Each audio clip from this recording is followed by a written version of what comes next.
This is Firebot, a heat-resistant robot designed to give first responders real-time information about a blaze before they enter the scene.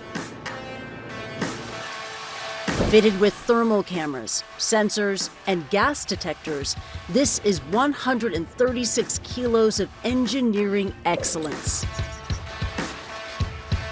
These students from the University of Texas at Austin developed the tech. This thing is pretty cool in general. Today, at this fire safety training center, the team are prepping it for what's called a primary search, where it will look for a victim inside a simulated house fire. Right now we're going to drive the robot in, we're going to get data back about where the fire is, how hot it is, if there's smoke, if there's any toxic information, and then send this all back to the firefighter who can then use it to assess the scene. Controlled remotely by team lead Siddharth Thakur, the bot searches each room, using its optical camera to give eyes on the inside. It can withstand temperatures of up to 615 degrees Celsius for 15 minutes. We can also use the thermal cameras when the smoke gets too thick. Within minutes, it finds the dummy, relaying the data back in real time. Firefighters do primary search in almost every structure fire and places them in incredibly life-threatening situations. Firebot can do it and augment their roles so that we can support them in doing it faster, safer, more efficiently. The team works with experts from the Round Rock Fire Department to help test and improve their design. It's one of dozens across the country they've partnered with to learn from.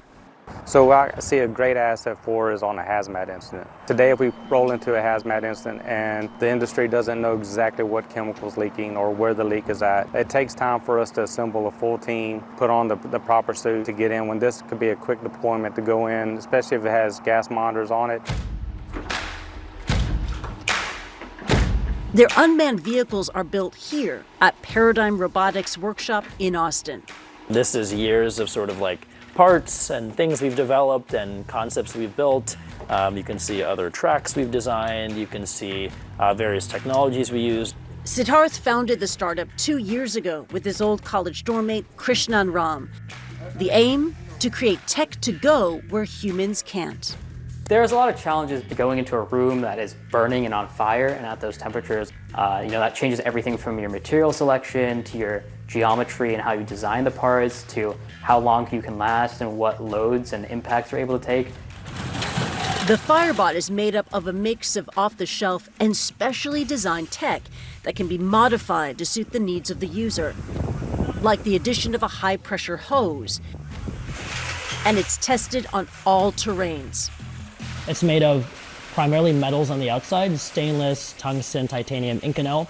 There's a lot of technology on the inside that keeps the robot nice and cool from high temperatures, as well as keeps it explosion-proof, able to go into flammable atmospheres without igniting it.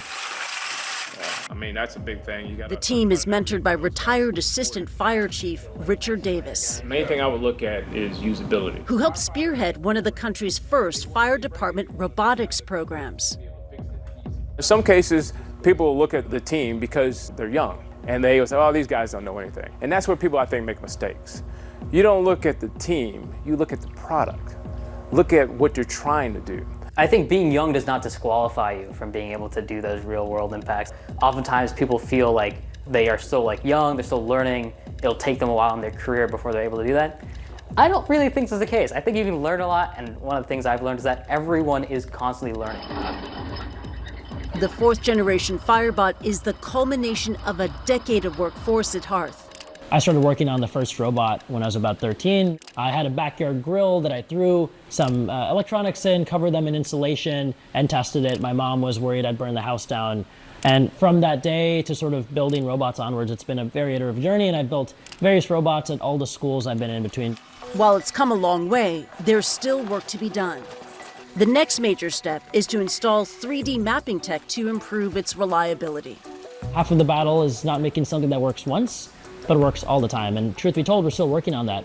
But for this young team, no challenge is too big, as they continue to fine-tune the tech to one day help those on the front line. I think the dream is to give every firefighter, every police officer access to one of these robots so that they can use it and be even safer on the job. From